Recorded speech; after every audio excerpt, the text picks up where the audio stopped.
Mga kapalmer, ito na yung ating mga warrior. Ayan. Ayan. Tatlong warrior natin. Triangle. Tungkong kalan yung mga yan. Tako talagang ano. Pag tungkong kalan daw, isasalang kayo niyan. Oo. Ayan si John. Sila John, mag-hi ka nga dyan, John. Kumaway ka nga.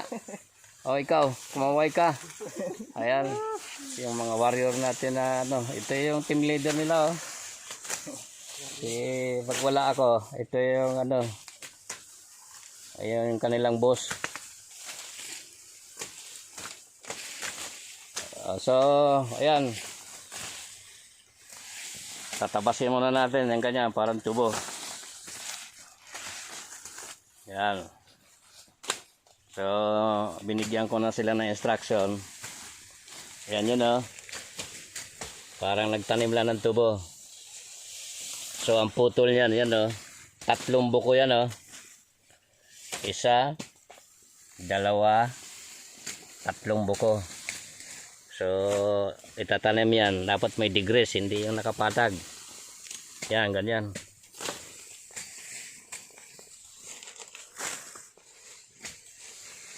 Yan, may degrees. So, pagka pinutol-putol natin, meron na akong sample dito. Yan, tatlong buko. Yan, isa, dalawa. May buko yan dito isa So, yan, dapat ayon-ayon yan. So, isang buko, dalawang buko, tatlo. So, yan. Ganyan ang putol yan. Halos isang ruler yan. 1 feet. Isang pi. So, yan. Tingnan natin.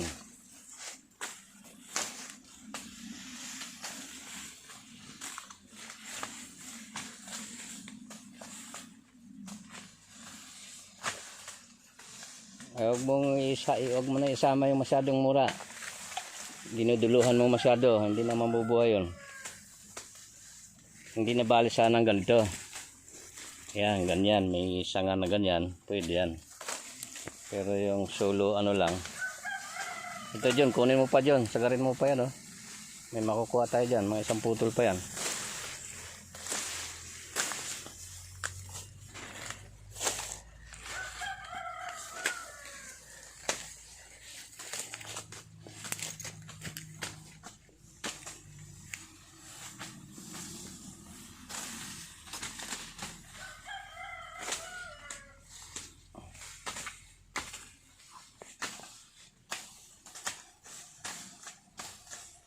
So, ipapauna muna natin to. Pina-retreat ko muna sila doon sa pagtatabas nila. Para unahin natin to kasi, ayan nagdidilim na naman. So, habagat na tayo Tag-ulan na talaga.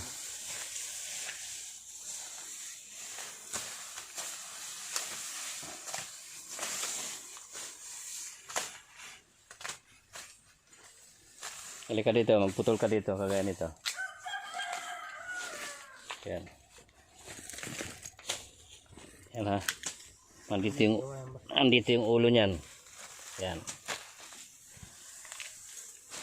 Yan, dalawang putol lang yan. Yan, isa, dalawa, tatlong buko. Yan, dyan, hanggang dyan. Sige.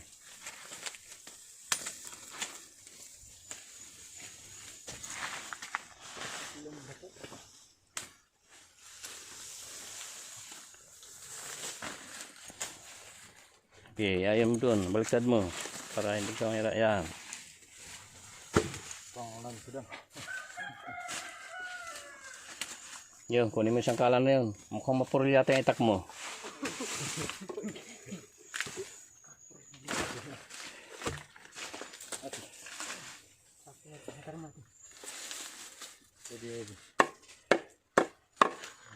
Yan. Basta maiksi. Alam mong maiksi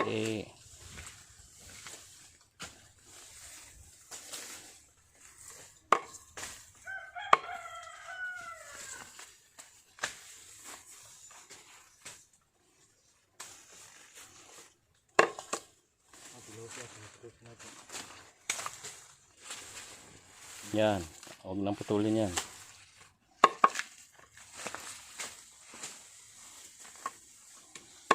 Napakadaling buhayin ng napier. Minsan nga, nasayad lang sa lupa yan eh. Pero mas maganda yung nakatusok. Ano siya.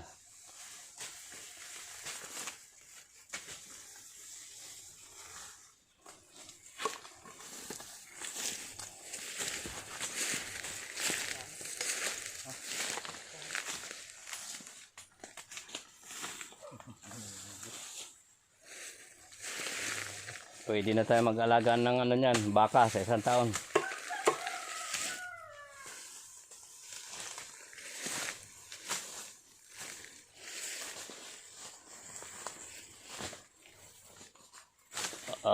Singitan natin ng TH. Ito yung pawikan, oh. Ayan, malapit dito sa pinatanim ko na napier. Ayan yung pawikan, oh. Yan, may dot yung ulo. So sa mga ka-TH, ay stop muna si Tatang sa mga TH na yan.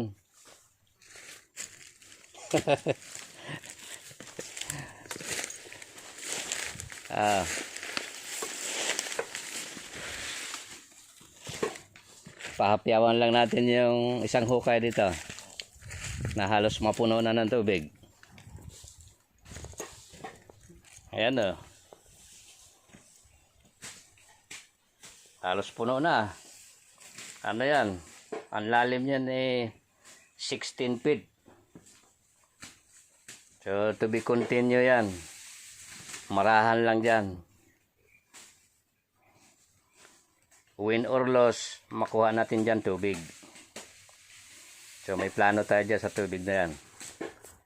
Madali na yan pagka mayroong funding.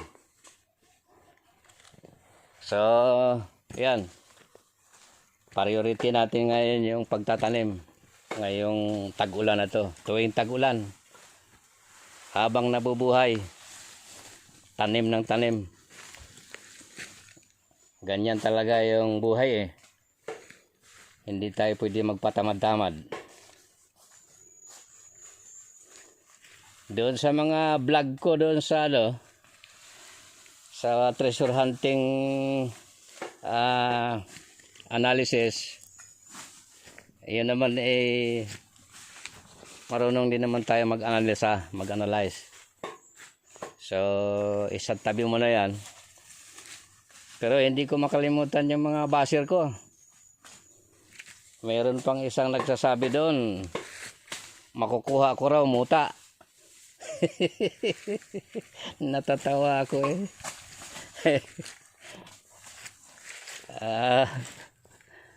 Mahirap na lang mag-ano eh.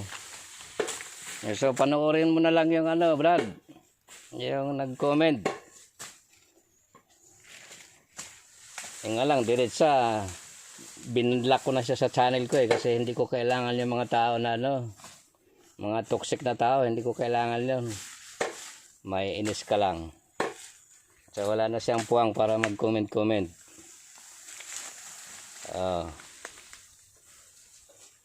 Ayan o, nakakita na ba kayo ng sign na ganyan? Pwedeng banga na sign, pwedeng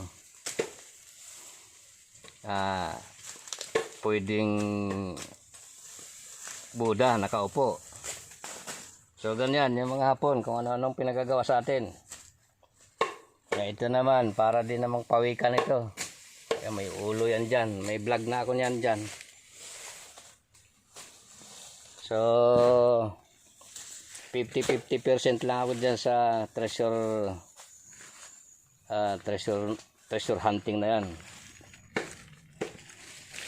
May tamang panahon dyan kasi ang Diyos ang magdesisyon dyan, hindi naman tayo. Kung sino yung karapat dapat, siya yun. So singit lang. Ayan o. Ayan, ito yung pawikan na naglalakad. Ayan oh. Ayan, umakbang siya doon oh.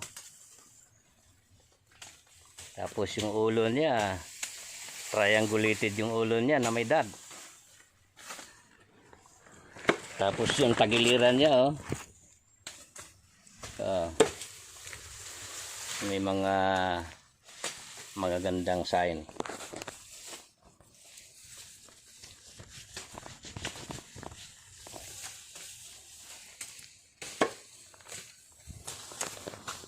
So mga katiits, ay farmer muna tayo.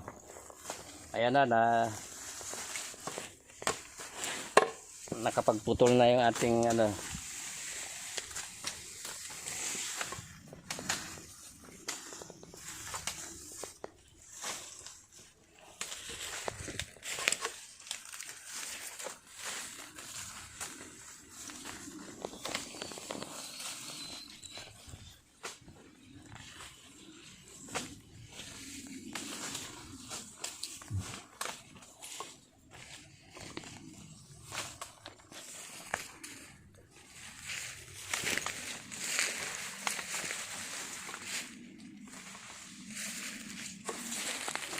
Marami-rami pala ito.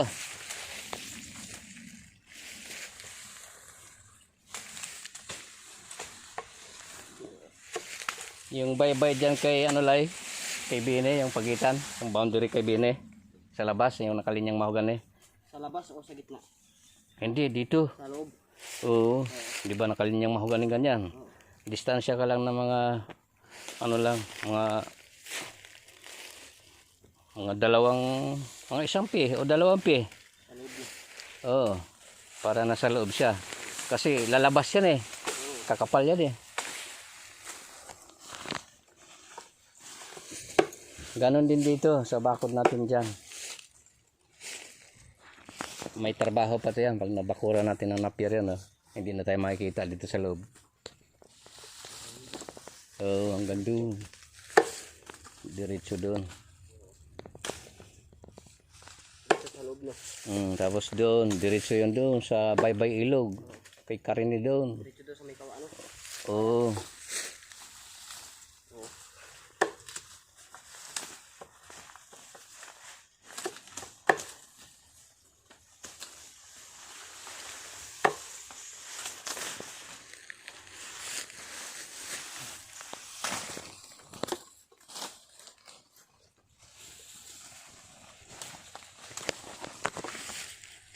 Tapos yung pagitan, ano lay, isang pilang din.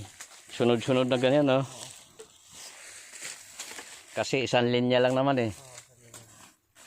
Pwedeng sunod-sunod yun. Abunuhan din kasi natin yan.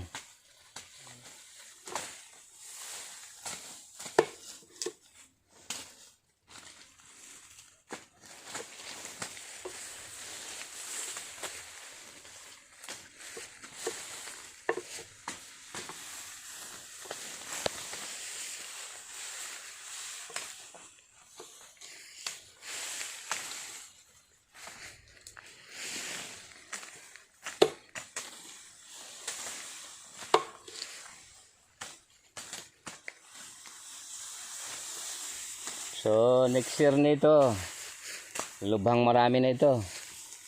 Tanim uli.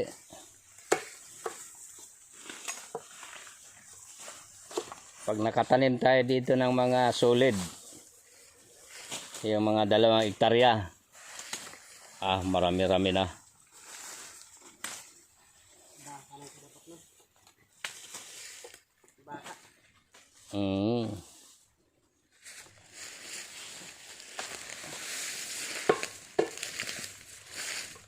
Yun na ang maging trabaho niyo, baka. Nakapastol ng baka. Hindi mo na kailangan ipastol.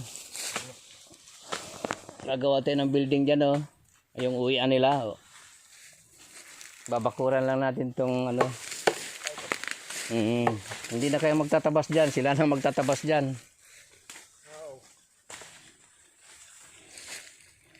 Yung baka na yung magtatabas. Hindi na kayo.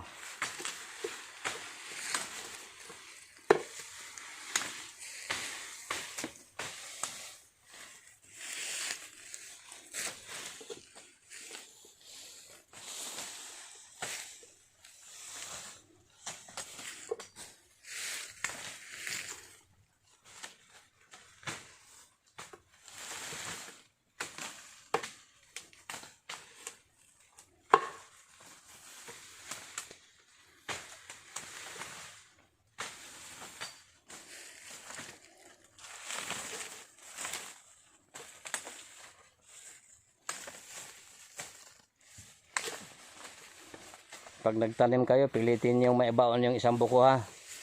Kasi doon manggagaling yung ano, yung ugat.